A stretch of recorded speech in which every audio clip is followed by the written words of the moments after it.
Thank you.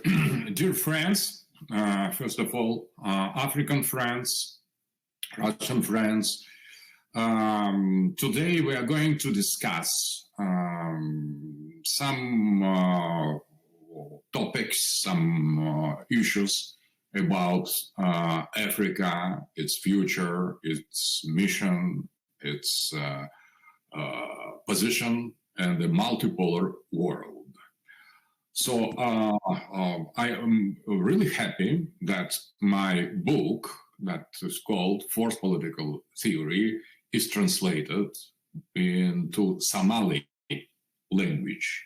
So with that, our Russian political philosophy, our geopolitics, our philosophical thought can be reaches African core, and that is very important because with this language, it is not only Somalian but as well Kenyan, Uganda people, Ethiopian people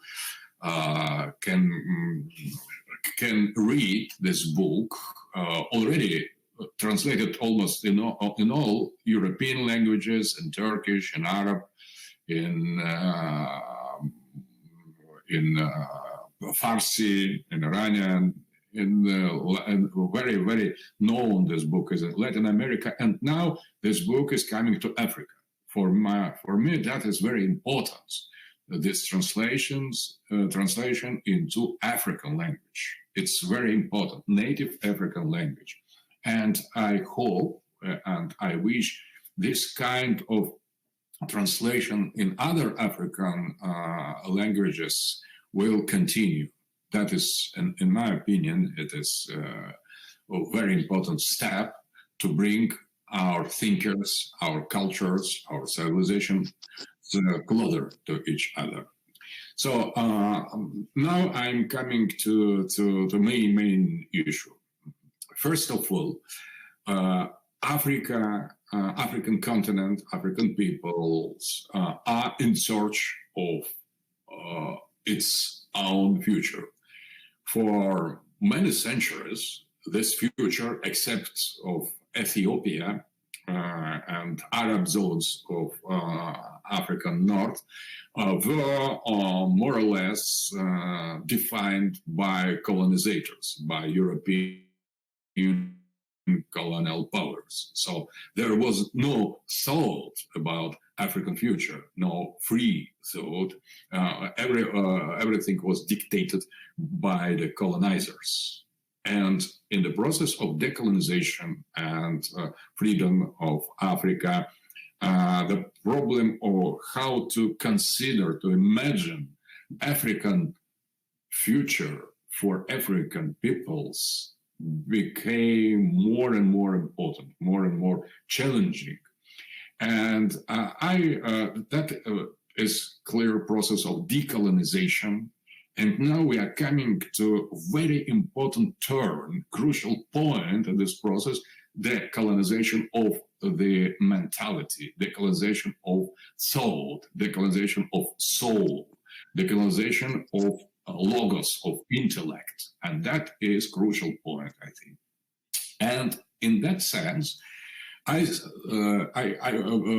would like to attract your attention that in some points, Russia is in very similar situation because we as well, we are undergoing the process of spiritual decolonization, de-Westernization of our culture, of our political thought.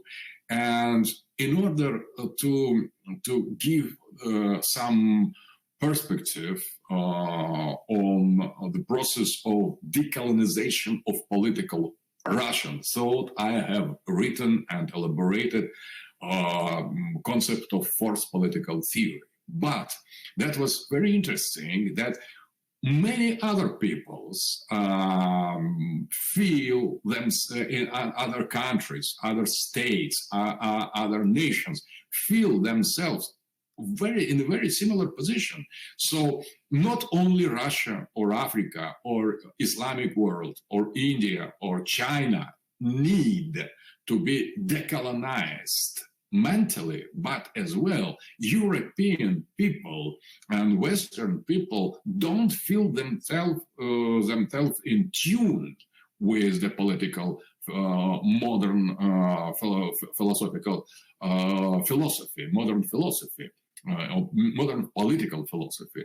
And the problem of decolonization in our geographic regions out of the West coincides with the will to decolonize of European Western people from the political modernity. So that is very interesting, and that adds the importance to this work. And I was supported fully in elaborating the concept of forced political theory by French political philosopher Alain de Benoit, who has written once a very important book, L'Europe tiers-monde, même combat. That means Europe and the third world, one and the same struggle. So, but if the people of Europe, traditionalists of Europe, want to decolonize themselves from the dogmas and dictatorship, intellectual dictatorship of Western modernity, third world, Africa, Asia, Russia as well, we are fighting against this colonization of the Western imposed Western way of thinking. But in that sense, if the traditional European culture wants to decolonize from time, we want to be decolonized from geographical and geographical dictatorship of the West. But that is the same line. So what is forced political theory and how it could help to Africa to define its own way into the future? First of all, we need to take in consideration more the colonizational aspect of all political type of thought and ideology that we are dealing with. So when we consider the process of political decolonization of African countries, we see that after becoming the independence, African political system, they just imitated Western patterns. So everything that experienced African peoples after the decolonization, formal decolonization, superficial decolonization, all they experienced, we could reduce to three political theories. Only three political theories. Either there was liberalism that has suggested liberal democracy as the political and ideological model, and that was tested by some countries, or there was political communism or socialism, the other version of Western political ideology, or it was nationalism. So all type of political post-colonial systems in African countries were we could clearly and easily reduce to these three political theories: either liberalism or communism or nationalism. And in generally speaking, all three of them failed. So in some time, there was a kind of a consequence or succession. You tried one political system, after that you changed it for other, to the third, to maybe to the first, and so on. But that is a kind of vicious circle. So that is the trap. The main political trap in African post-colonial regimes is precisely these mapping of political ideological space by these Western modern political type of ideology. So nobody could dare to propose something outside of it, except maybe Ethiopia, with monarchism and the Negos system, and it's not neither modern nor European form of self-identity, and that coincides with very interesting thing that Ethiopia is the unique country in the Africa that never was totally colonized by the West. So the only example of not Western political thought that we could find in modern Africa is if Ethiopian model that could not be reduced to one of these political ideology of the West. And that was the only country that conserved its own independence during all the history of African colonization. So what means, in that sense, fourth political theory for Africa? So it is invitation to elaborate, to imagine, to create, to try, to test political ideology outside of the main political philosophies of European modernity. So the system of monarchy or system of spiritual organization of the society on the base on the native regional cults and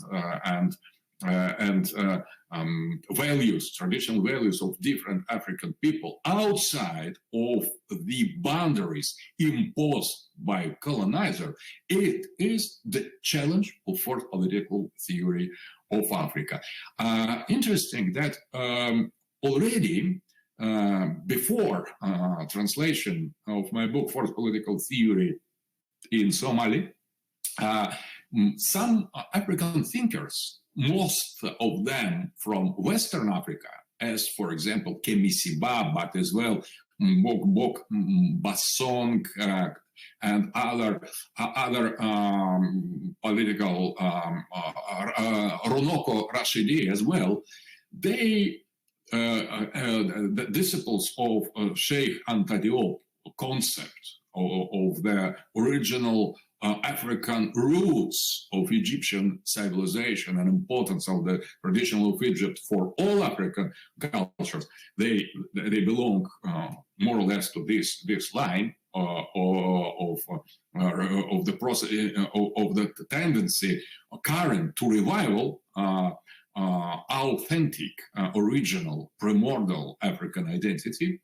So they have discovered fourth political theory before, and they have found in this fourth political theory a great motivation, the driver for their spiritual battle for affirming and developing the alternative political philosophy for Africa. In a recent book of Kemisiba that is called Pan-Africanism, he suggested to organize African society on the base on community, traditional agrarian community, example of which we could see in Brazilian Quilombo, and a special state of 16th century organized by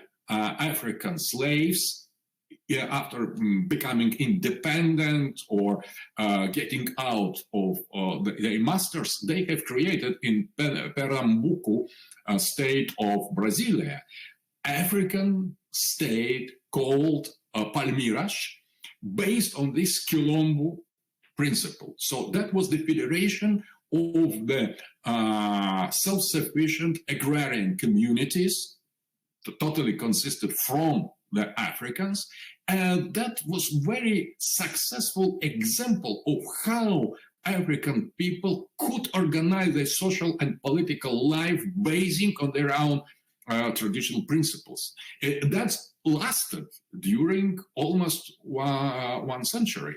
Until the end of the 16th century. This Palmeiras state, finally that was destroyed by colonizers, by Brazilians, but the interesting, almost unknown example of how African people could organize their own state basing on their own traditional principles.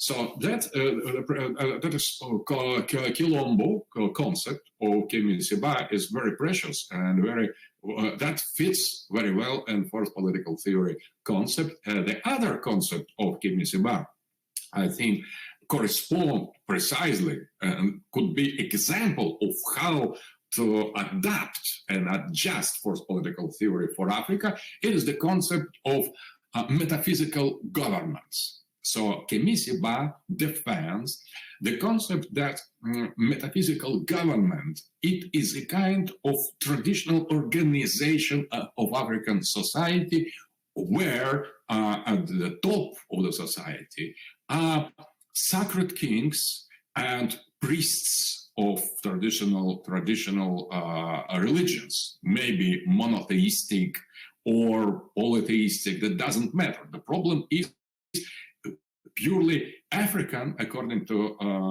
Kimisiba, is organization of this metaphysical government based on the local traditions. For example, in the Christian countries, they could be a kind of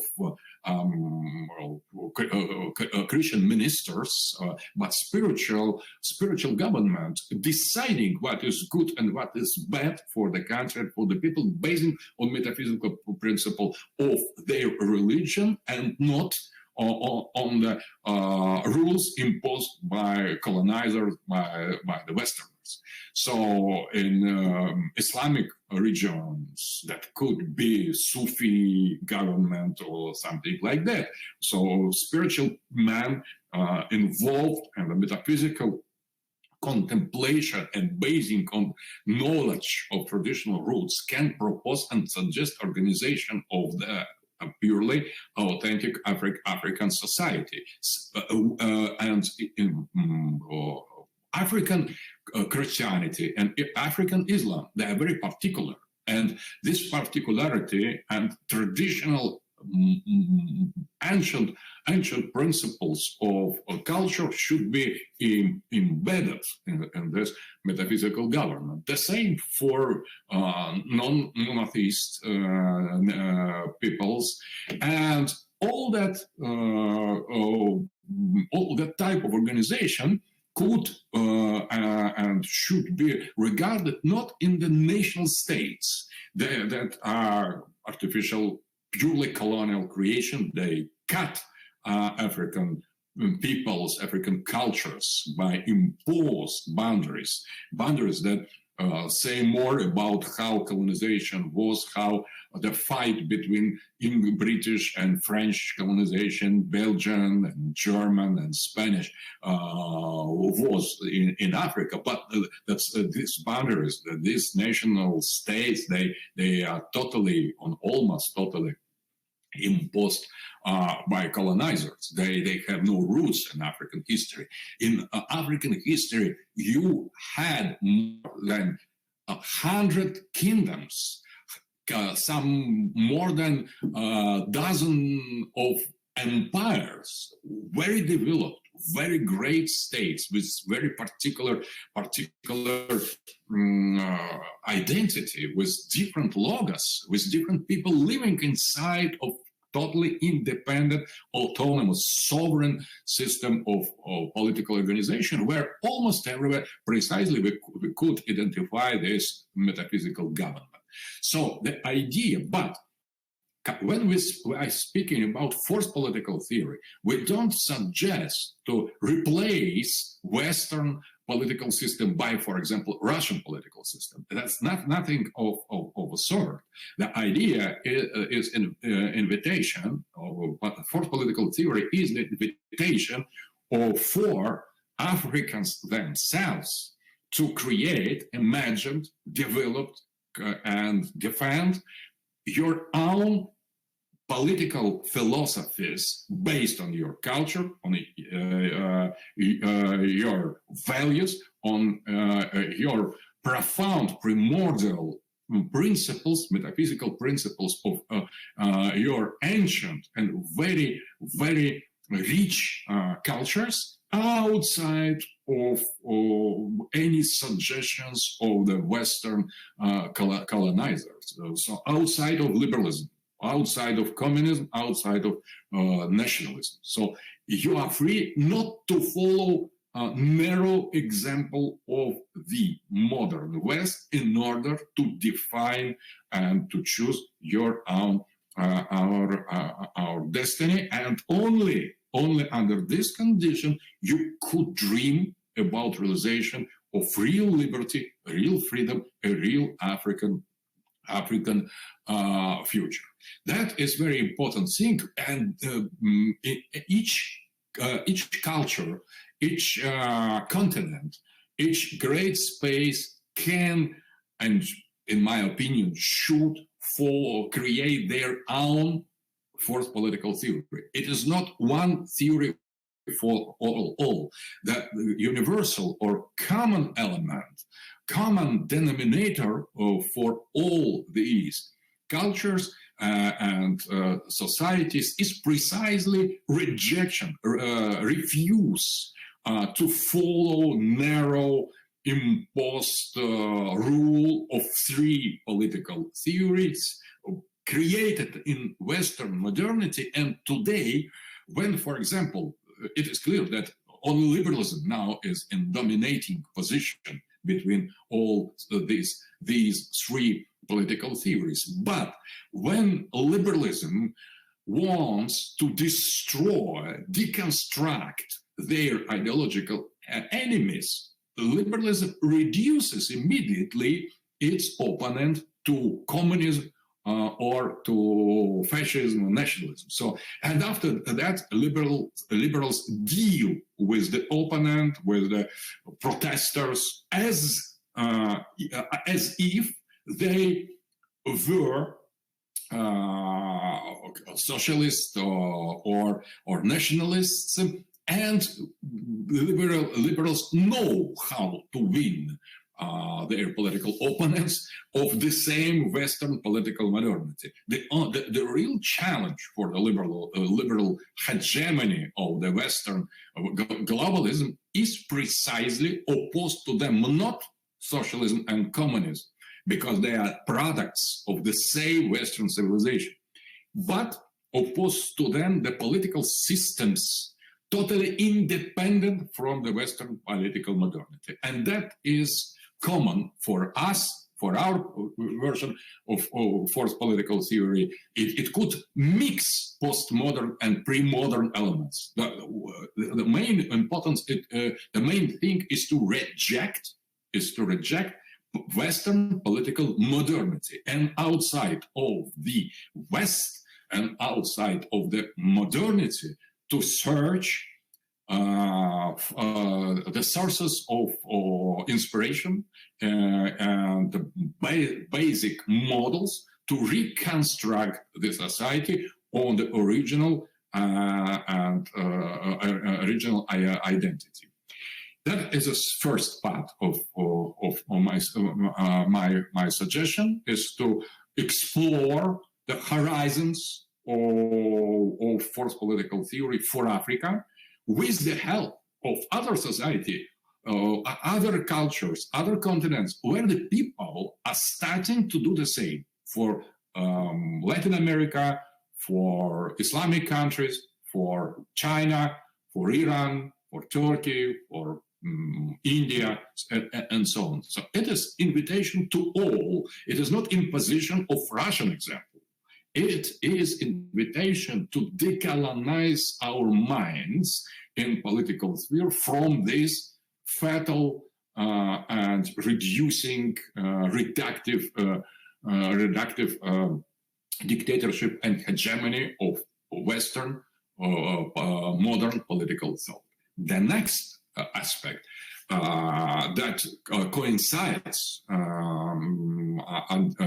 up to some point with the forced political theory, it is the concept of multipolarity. Multipolarity is based on the premise that in order to create independent pole that could defend itself in the present situation and to be really sovereign, you could not deal with nation state. National state is not enough to oppose to the global hegemony of liberals, because national state is as well modern Western creation. Traditional state is totally different thing. So in order to stand against a global liberal hegemony and liberal dictatorship, we need to deal with civilizations politically and socially and economically, culturally united. So pole in multipolar world should be more than nation. So we need objectively, automatically to deal with much less number of poles than there are countries, because not any countries, and most of the countries, total majority of the existing national states could not afford to be pole. United States with Europe, NATO states, they are full-scale pole. China is pole. Russia is pole, but they are big spaces. And in order to be complete pole for Russia, we need to reacquire some key territory of ex-Soviet Union, of Tsarist Empire, because without Ukraine, for example, and without some other parts, we could not pretend to be pole. That explains what is going on now in Ukraine. We are recreating Russian Eurasian pole in context of multipolarity. So Taiwan problem for China belongs to the same concept, that without this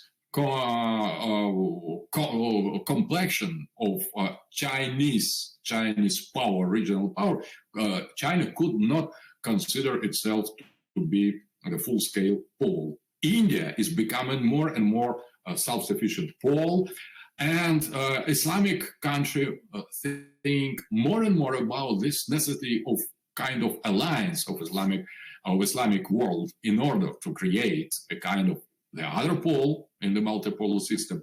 And coming to Africa, I think that it is very important in that sense to support at any price and with all our powers Pan-Africanist movement, because Africa could be self-sufficient, independent, a really sovereign pole in the context of multipolarity only on the condition if the core African countries will create a new kind of federation. And that is why Pan-Africanism, Pan-African movement is so important. It is the only way to get real and full-scale independence of African continent from the other poles. So, and today we see that world is divided between those who still support unipolarity with the West as universal example, who are under the globalist influence, and they follow this unipolar agenda, and more civilizations revolt against that. And they entering into the multipolar camp, the camp of countries and civilizations and cultures and peoples who choose multipolarity in such context as BRICS and Shanghai Cooperation Organization, or ASEAN, Islamic Conference, and other concepts. So the multipolar world starts to organize itself, and that very important meeting of BRICS in August in South Africa, in an African continent, it is one of the symbolic steps toward this multipolarity. But how Africa can be regarded in this context of multipolarity? South Africa is just symbolic. It could not be the pole. Africa, or in its integrality, can be the pole. So Pan-Africanism is the only logical pendant for this multipolar project. So creation of Pan-African Federation or great space, unification of different African countries on the basis of the common African identities, with all the multiplicity and plurality of the cultural and ethnical groups, because it is very rich as a world. In my opinion, I have dedicated to Africa 2 books in my line of books called Mahia. And I was absolutely fascinated by the differences of African peoples, cultures, history, spirituality, identity. So it is the immense, great richness that should be somehow harmoniously embedded in this Pan-African context. So Africa should reorganize its own territory, basing on this concept of the independent sovereign pole, and a very important pillar of multipolarity. Here, multipolar theory and fourth political theory coincides precisely. So in Africa, that means two concrete issues that I suggest to develop today and to discuss today, to criticize maybe today, or defend, consider from different angles. So the main idea is, in order to reaffirm a real independence of African civilization, in political way, we need to overcome three political theories, in which limits previously almost all African political history developed. Because if it is colonizational paradigm and pattern, it already could be always manipulated by colonizers. So in order to get rid of this, the consequences and traces of the colonization, you need to overcome three political theories and start to develop fourth political theory for Africa. What it will be, I could not imagine, but I have cited already some suggestions of Kimisiba, some people like Mbok Basong and other, Runoko Rashidi, other Pan-Africanists, basing on the Egyptian example, or some Rastafarianists who, on the contrary, are inspired by the Ethiopian example and by sacred and holy monarchy and spiritual importance of the Ethiopian church. So that could be united, or they could be the other examples, but fourth political theory for Africa should be something that you will promote, create, and defend areas for yourselves.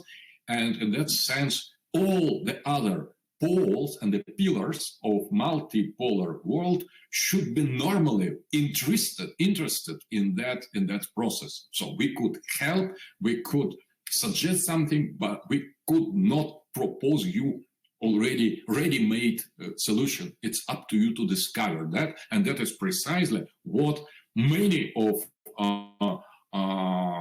activists of Pan-African movement do now. And the other aspect of Pan-Africanism, in order to get real sovereignty and independence, you should start the process of integration of African country, a reorganization of the political space and landscape of modern days national countries in Africa. So I think that the national states in Africa, they belong to the colonial heritage, and they should be overcome by the real, organic, deep-rooted African, purely African structures that should be united in a kind of great African empire in order to be on the same level as the other poles. So that are my main suggestions for Africa, and translation of my book Fourth Political Theory. Almost in any case, in all cases, is followed almost always by translation of theory of multipolar world, because they belong to the same way of thought. So fourth political theory as suggestion for political reorganization of society outside of the modern Western thought, and the theory of multipolar world as the tool or the way and the roadmap of creation of independent and self-sufficient, autonomous pole in the multipolar world. They fit each other. Fourth political theory and theory of multipolar world, being different concepts, different theories, they belong to the same way of concern, of the same logic of liberation from unipolarity, from long century colonization and Western hegemony. We need to finish with it. And that is, I think I see in that a kind of challenge for 21st century, for the global revolution of 21st century. It is precisely idea to overcome finally unipolarity, Western hegemony, and create real and balanced and harmonious and peaceful multipolar world. In Africa, in this multipolar world, should be one of the most important pillars. And I hope this things will be discussed soon in St. Petersburg, where we have some very important great assembly of Russian-African dialogue, and after that in Southern Africa, in the context of the BRICS summit. So thank you very much for your attention, for your passion, and now I would like to hear opinion of the other participant. Thank you very much. And Africa will win, I am absolutely sure.